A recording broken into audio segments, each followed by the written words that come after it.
Ito isang advice o suggestion lang naman.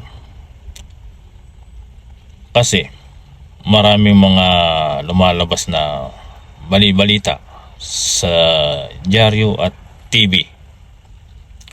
Merong sabi ng gobyerno na magbibigay daw ng ayuda sa tricycle driver. Nagbigay na yata o sa mga jeepney driver. At ang iba ay sa mga mahihirap, nagpaplano na rin silang magbigay. Pero isang pansamantalang tulong lamang ang ayuda. Sabihin natin nagbigay ng 5,000. Idaan nila yan sa grocery, bili ng bigas, dumaan sa palengke, bili ng mga ibang mauulam. Mga 1 linggo, 2 linggo, wala ng 5,000. Magbibigay ba na naman kaya ang gobyerno? Pero hindi, matagal na naman. Tignan nyo mga nasa liblib na lugar, mga babulubunduking lugar. Andyan marami rin dyan ang mahihirap. Kaya sana isipin natin, yun naman sanang pangmatagalang tulong. Tulad ng sinasabi ng isang kamanggagawa party list, pwede rin yun. Buwagin ang provincial rate. Pag-aralan ng mga negosyante, oo, maraming tatama ang negosyante, pero mas marami ang naghihirap. Mahihirap na naghihirap pa, lalo na ngayong panahon ng krisis.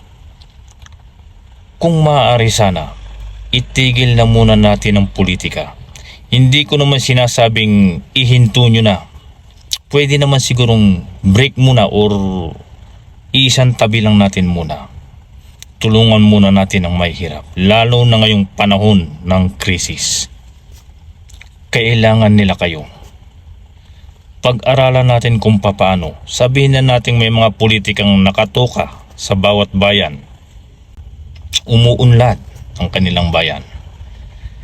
Pero sana mayroon namang ibang politika na naghihirap ang karamihan sa kanilang nasasakupan.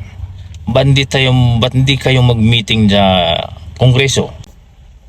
Kung hirap sila at kulang sa budget, ba't hindi tayo mag-ambag-ambag ba't hindi kayo mag-ambag na congressman?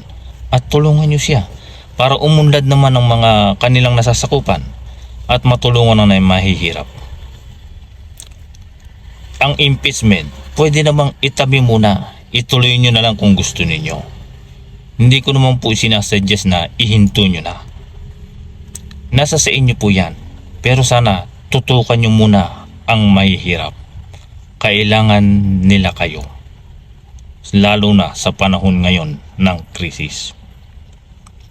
Maawa kayo sa mahihirap. Nakatutok kayo kung paano ang gagawin sa kapwa politika. Pero sana, kami namang mahihirap ang pag-isipan ninyo kung paano ang gagawin na matulungan nyo naman kami ng pangmatagalang tulong sa mahihirap. Ang ayuda ay pang samantala lang, pang mabilisang tulong.